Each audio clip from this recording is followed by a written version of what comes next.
आपने अभी तैयारी करनी है अगली कैंपेन के लिए हमारी, क्योंकि इलेक्शन का साल है और इंशाअल्लाह हमने इलेक्शन फौरी तौर पे करवाना है।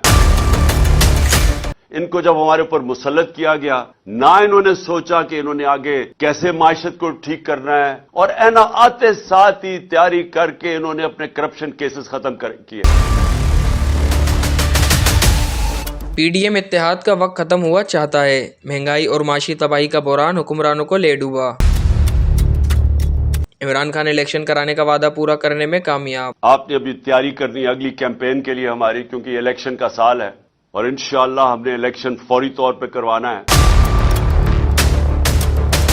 पाकिस्तान में इलेक्शन का बगल बज गया। पंजाब असेंबली और केपी की असेंबली आइंदा 2 दिन में तहलील हो जाएंगी, जिसके बाद वफाकी हुकूमत के पास मजीद हटदर्मी का चांस बाकी ना रहेगा। जबकि नवाज लीग के अहम रहनुमाओं ने भी मियां नवाज शरीफ को फौरी इंतखाबात करवाने का मशवरा दिया है। पीडीएम की सफ़ों में हलचल मच गई।